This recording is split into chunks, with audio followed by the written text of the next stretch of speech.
So ഞാൻ എന്തുകൊണ്ടാണ് ഈ മെഡാക്ക് ഇല്ലെന്നുണ്ടെങ്കിൽ ഇവരെ ഞാൻ ചൂസ് ചെയ്യാൻ കാരണം എന്ന് വെച്ചാൽ, ഫസ്റ്റ് ടൈം പോയ സമയത്ത് നമ്മളിങ്ങനെ കാര്യങ്ങളൊക്കെ സംസാരിച്ച് ഓക്കെ ആയിട്ട് നമുക്കൊരു ട്രസ്റ്റ് വന്ന സമയത്ത് ഞാനത് ചൂസ് ചെയ്ത് അങ്ങനെ അവിടെ എത്തി. ഇപ്പോൾ സ്റ്റാർട്ടിങ് മുതൽ ഇപ്പോൾ 3rd ഇയർ വരെ ഇവർ നമ്മളെ കൂടെ നിൽക്കുന്നതും പിന്നെ പോണ സമയത്ത് നമ്മളവിടെ കൊണ്ടാക്കി നമ്മളെ കൂടെ അവിടെ ഒരു 1 വീക്ക് നിന്ന് നമ്മളെ കാര്യങ്ങളെല്ലാം അറിഞ്ഞിട്ട് അവരാണ് തിരിച്ചു വരിക ചെയ്തത്.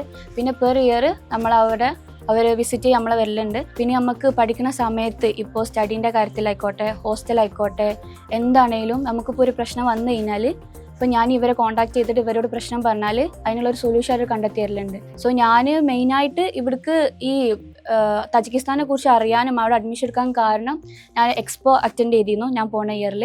അവിടെ ചെന്നിട്ടാണ് ഞാൻ ഈ യൂണിവേഴ്സിറ്റിനെ കുറിച്ച് അറിഞ്ഞതും ഇവിടുത്തെ കരിക്കുലം എങ്ങനെയാണെന്നും നമുക്കിപ്പോൾ ഇന്ത്യൻ ടീച്ചേഴ്സ് ഉണ്ട് എന്നുള്ള കാര്യവും പിന്നെ അവിടുത്തെ കിട്ടുന്ന കടാവറിൻ്റെ കാര്യവും എല്ലാം നമ്മൾ അറിയാൻ പറ്റിയത്. പിന്നെ അതേപോലെ തന്നെ നിങ്ങളിപ്പോൾ നീറ്റ് കഴിഞ്ഞ കുട്ടികളാണെന്നുണ്ടെങ്കിൽ സോ നമുക്കിപ്പോൾ ഈ വരുന്ന 25th 26th നമുക്ക് കാലിക്കറ്റും കൊച്ചിയും വരുന്ന മെഡാക്കിൻ്റെ എക്സ്പോ നടക്കുന്നുണ്ട്. സോ എന്തായാലും അതിൽ കയറുക. സോ നിങ്ങൾക്ക് വേണ്ട ഇൻഫോർമേഷനും കാര്യങ്ങളും അവിടെ നിന്ന് കിട്ടും.